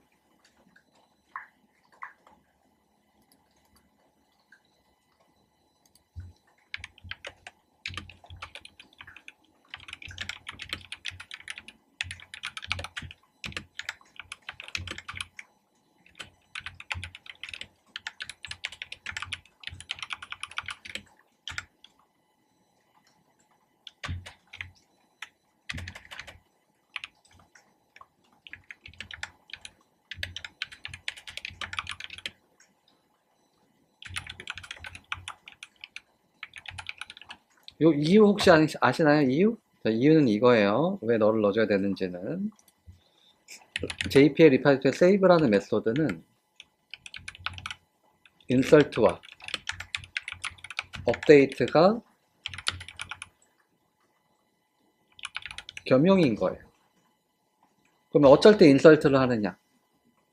인설트는 아이디가 널일 때 인설트 동작을 하는 거예요.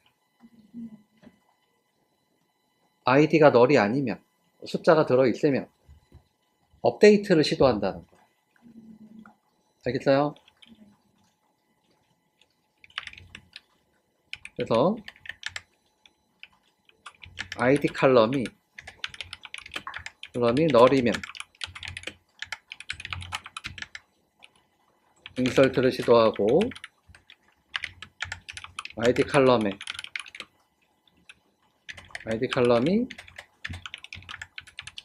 널이 아니면 업데이트를 시도한다는 이 이유 때문에 그런 거예요.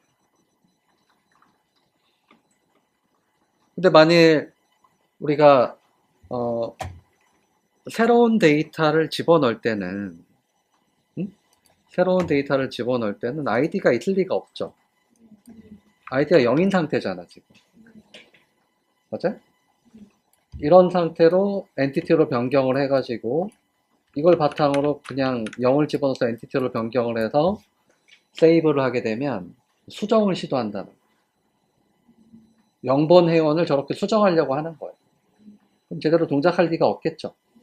그래서 이 이유를 알아야 돼요.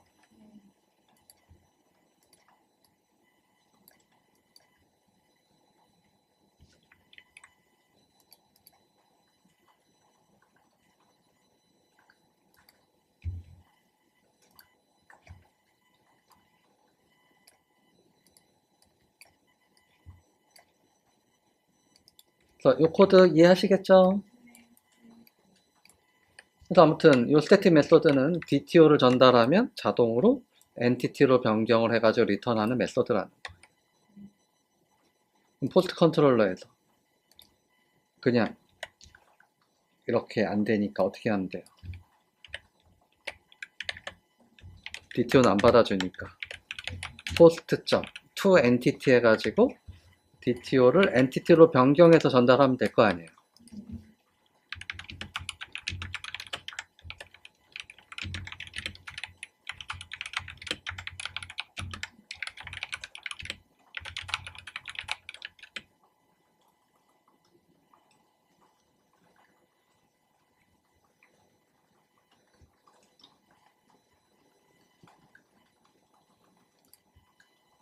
되셨나요? 자, 그러면 실제로 DB에 저장이 되는지 한번 확인해 볼게요. 자, 제목은 나야나, 이름은 김구라 해가지고 저장 했고요. 그럼 H2 콘솔에서 새로 고침해서 들어가서 포스트에 셀렉트를 해보면, 자, 1번 회원의 정보가 들어간 게 확인이 되나요? 요거 한번 확인해 봐요. 그리고 이 save라는 메소드는 뭔가를 리턴하죠. 뭘 리턴하죠?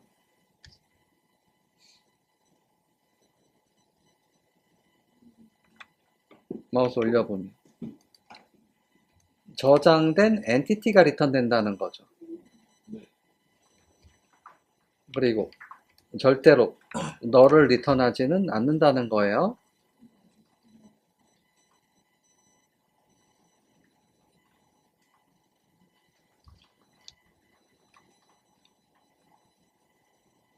그러면 저장된 포스트의 정보가 리턴되는 거예요. 여기에는 저장된 글 번호도 아마 들어있을 거예요. 그러면 그 정보를 DTO로 바꿔서 리턴해주면 딱 좋지 않을까? 응? 얘는 뭘 리턴해줘요?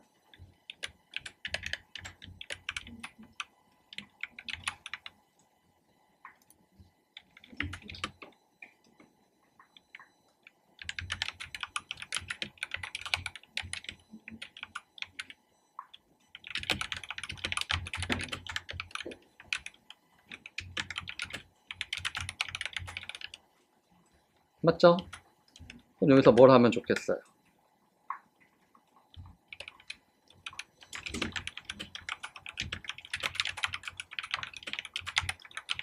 그러면 방금 저장된 정보를 클라이언트가 응답으로 받아볼 수가 있겠죠?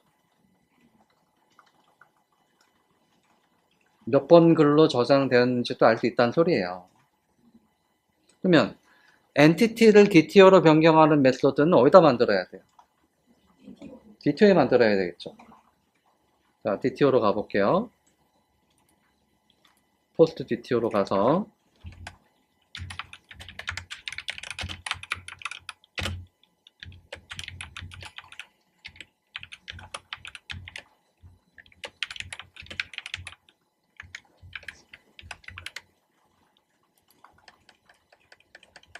이 메소드는 뭐예요? 엔티티를 DTO로 변경하는 스태틱 메소드, 변경해서 리턴해주는 스태틱 메소드 만들어 볼게요. 그래서 리턴 해가지고 빌더 이용하면 한 줄로 작성할 수 있죠. post dto.builder .id id는 post.getId에서 넣어주면 되고, 그 다음에 title은 post.getTitle 해서 넣어주면 되고, other는 post.getOther.build. 다른 거 신경 쓸 건 없어요, 그죠? 엔티티에 있는 거를 빌더를 이용해서 id, 타이틀, other에다 잘 넣어가지고 만들어서 리턴하면 된다. 그래서 이 메소드도 보내드릴게요.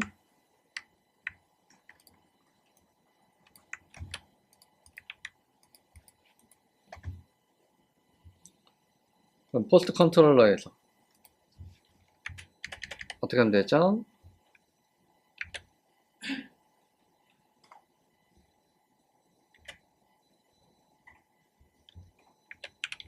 포스트 DTO to DTO 해가지고 리턴하면 되지 않을까요? 이 엔티티를, 방금 저장된 엔티티를 DTO로 변경해서 리턴하면 리턴된 DTO가 JSON으로 변경돼서 응답이 되고, 클라이언트는 JSON 문자를 받아서 오브젝트로 변경해서 쓸 수 있다는 거.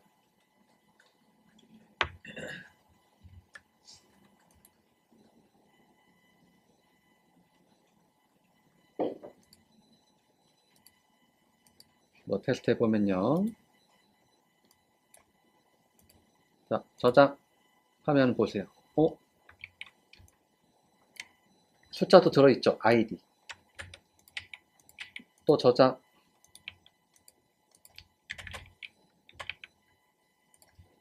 또 저장하면 저장된 프라이머리 키 값도 같이 받아볼 수가 있는 거예요.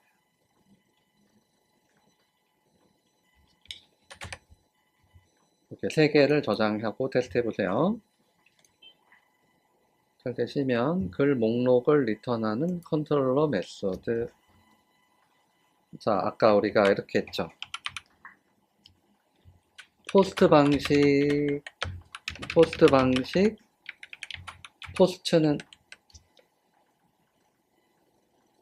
글을 하나 저장하는 요청이죠.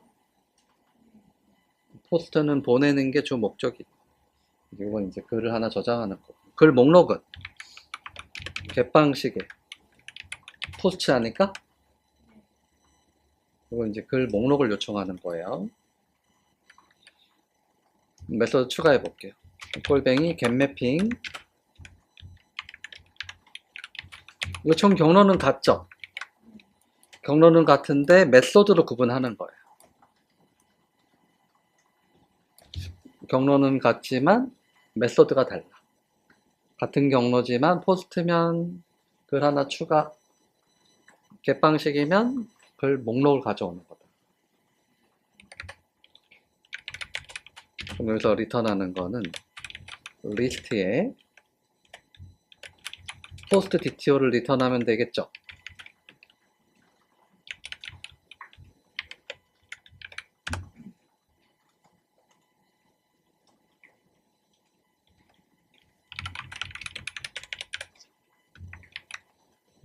요거는 글 목록 요청 처리.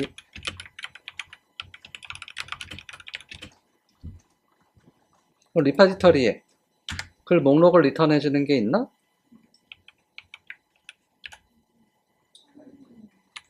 find all이라는 게 있죠. 근데 문제는 얘는 DTO의 리스트가 아닌 엔티티의 리스트잖아. 그럼 어제 했던 것처럼 엔티티의 리스트를 스트림을 이용해서 DTO의 리스트로 바꿔서 리턴을 하면 끝나는 거 아니야?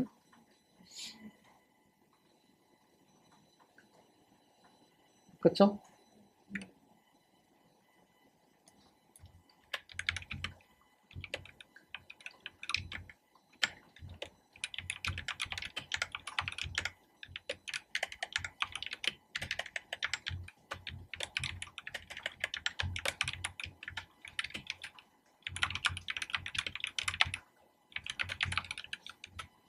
자, 한 줄 코딩 할 수 있죠?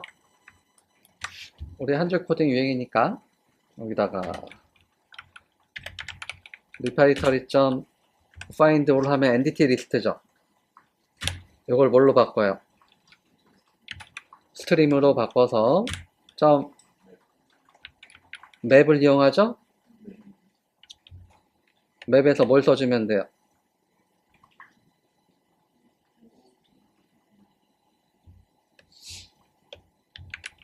post DTO에 들어있는 toDTO라는 메소드를 활용하면 DTO의 리스트로 바뀌죠?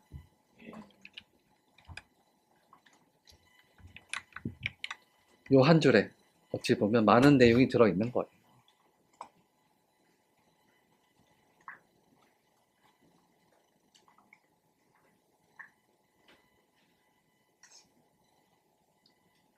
두 줄로 쓸까요?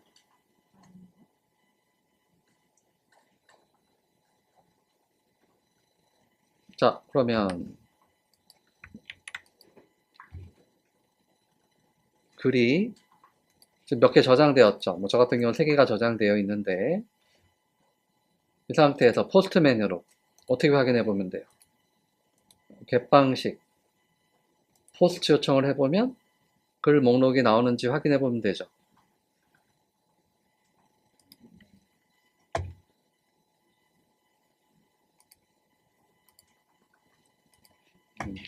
글을 저장해 놓고요.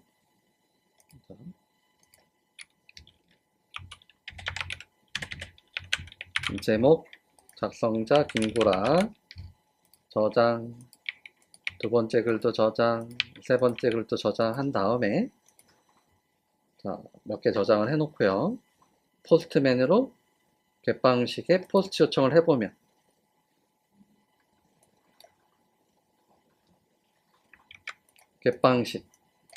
갯방식으로 바꿔서 로컬호스트 콜론 9000번에 포스트 요청을 해보면 배열에 오브젝트가 여러 개 담긴 형식의 제이슨 문자열이 응답되는 게 보이나요?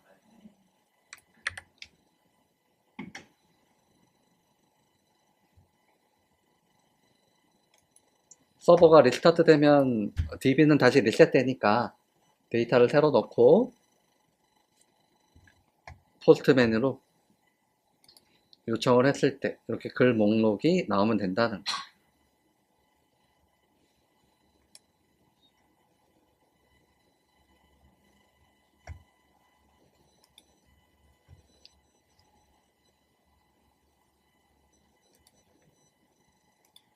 그럼 리액트로 와가지고요.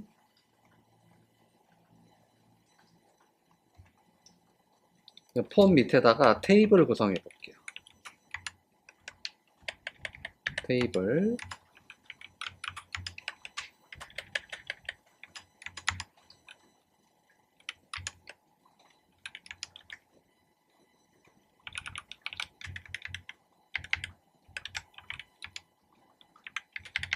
글 번호라고 할까요? 글 번호 제목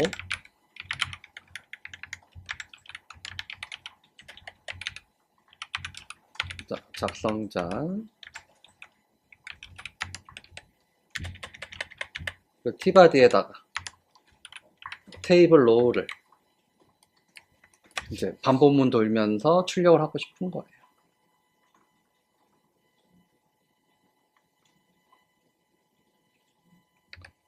또 우리는 어떻게 해야 되냐?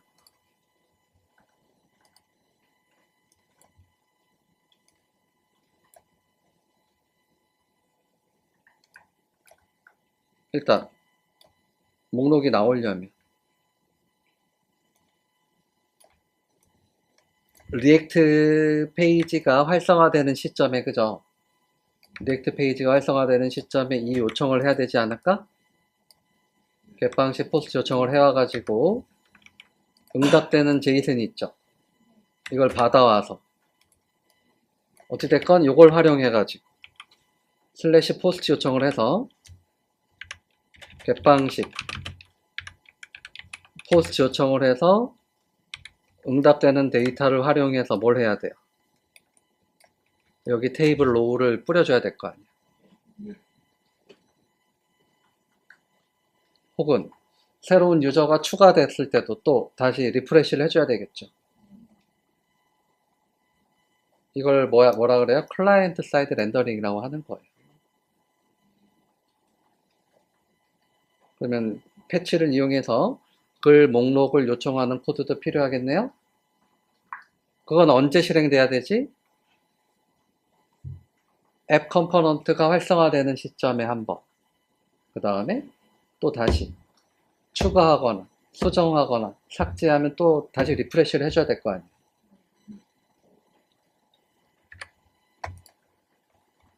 그래서 위로 올려가지고요.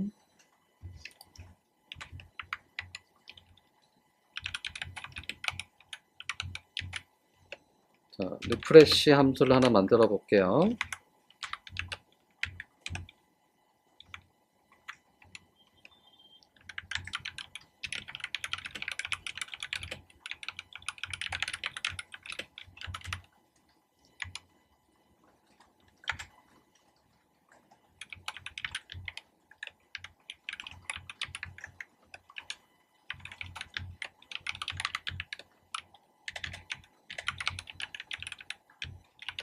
겟방식 요청은 되게 쉽죠?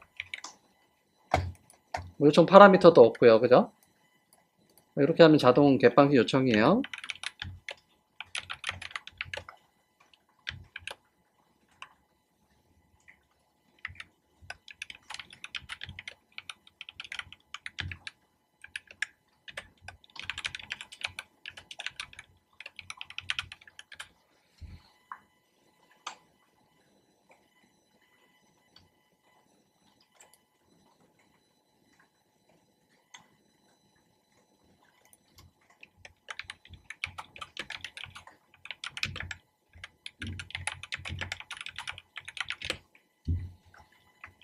그럼 여기 들어오는 거는 배열이라는 거죠.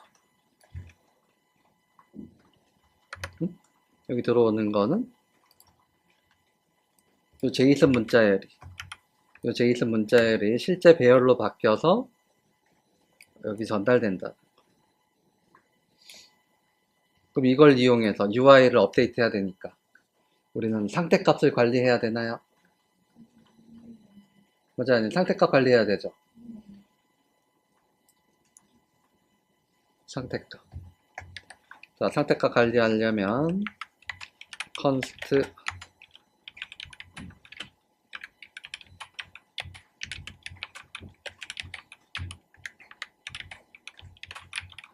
use state import 해가지고 자, 초기 값은 빈 배열이에요.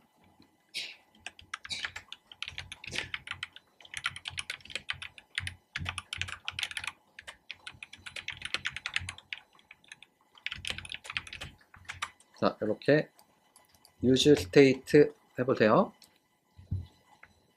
그래서 상태 값을 관리하기 위해서 use state를 쓰고 setPost라는 함수를 통해서, 이건 이제 상태 값을 변경할 때 사용하는 함수죠. 함수를 이용해서 새로운 배열로 교체를 해버리는 거. 그런 상태 값에 변화가 생기죠. UI에서 만약에 이 post라는 배열을 사용하고 있었으면 UI는 자동 업데이트라는 거예요. 이해돼요?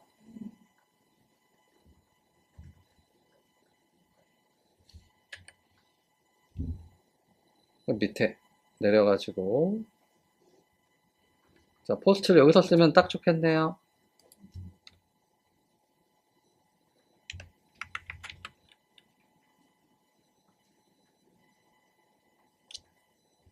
테이블로 자, 포스트를 이용해서 어떻게 출력하면 될까?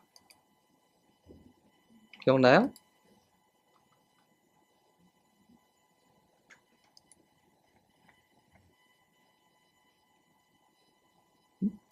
여기 어떻게 출력하면 되고 좋을까요? 여기 타임리프도 아니잖아.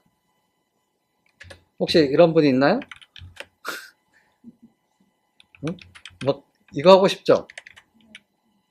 여기 타임리프 아니잖아. 뭐예요 여기다가? 응? 리액트는 배열에 있는 내용을 자동 렌더링 해주는 기능이 있잖아요. 반복문 돌면서. 여기 어떻게?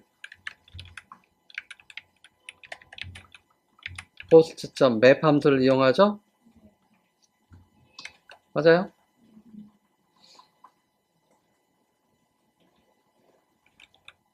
여기에 어떤 배열?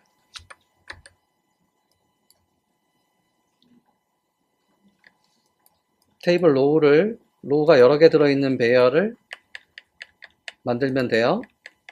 자, tr 없애고 이 아이템을 이용해서 뭘 리턴하죠? 테이블 로우가 여러 개 들어있는 배열을 리턴하면 되잖아요. 그죠?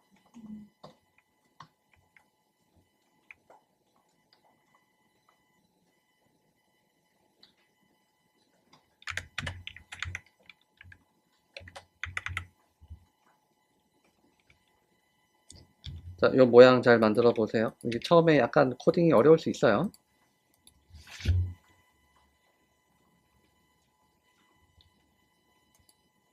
또 tr 사이에다가 엔터를 치면 이런 모양 나오나? 네.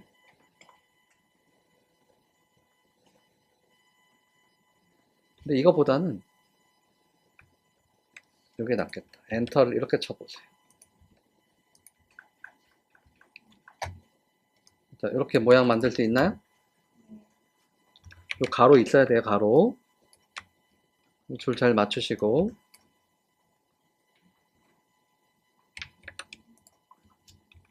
그리고 td에는 뭐가 출력이 되면 돼요? item.id item.title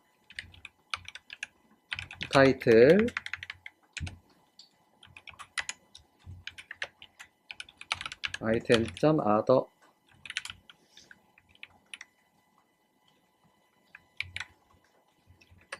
그럼 요거는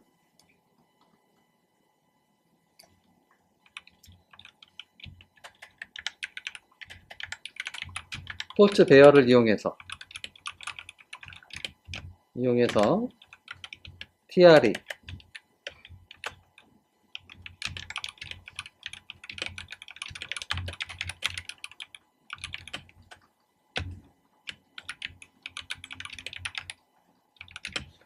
여러 개 들어있는 배열을 만들어내는 거죠.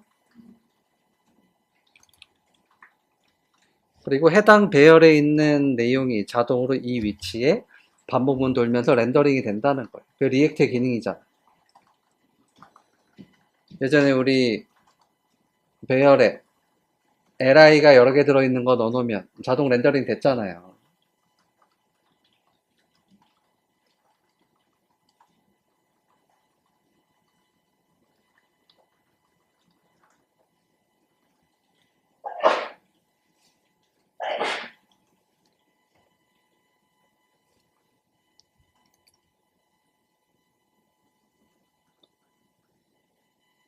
되셨죠?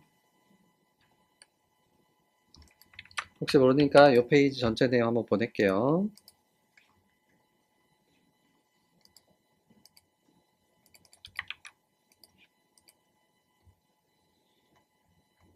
그럼 이 함수는 언제 호출이 돼야 될까라는 거예요.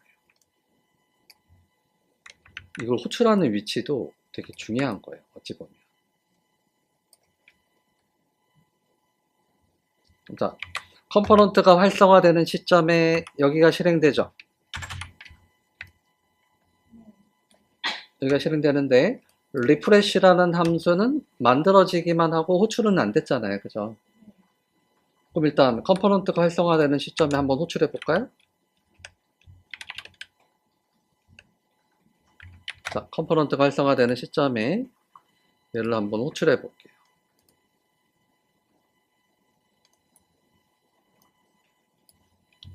그러면 컴포넌트가 활성화되는 시점에 호출하니까 DB에 있는 정보가 나오긴 하죠, 일단.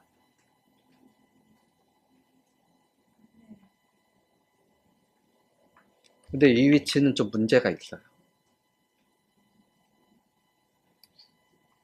왜냐?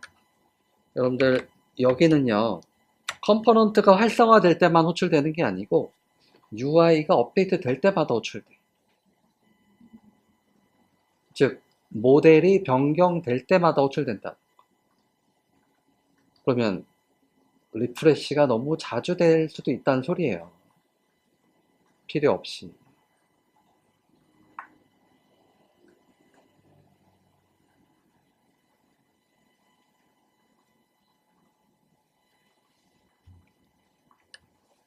그 다음 콘솔 창에 보면 에러가 있죠.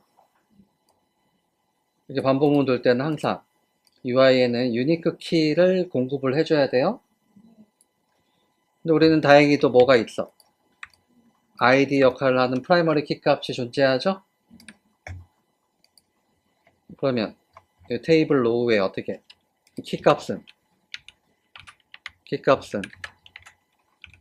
item.id로 공급을 해주면 되나요?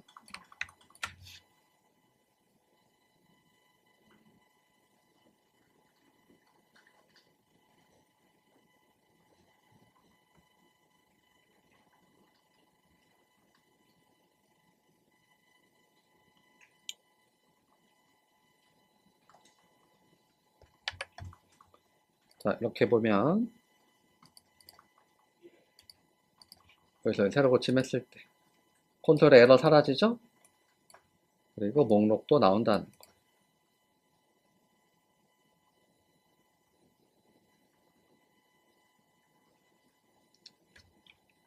근데 여기다가 새로운 제목을 또 입력을 하고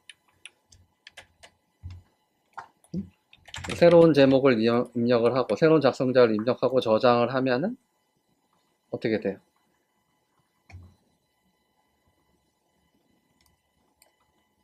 글 목록이 또 나오긴 하죠.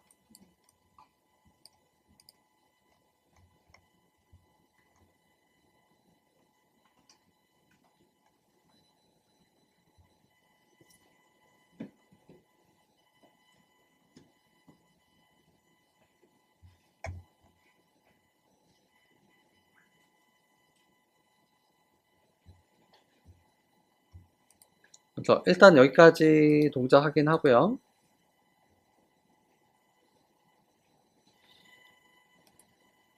오후에는 자, 이 리프레시 위치에 대해서 한번 얘기를 좀 해볼게요. 알겠죠? 여기는 실행 호출이 되게 자주 되는 부분이에요. 여기.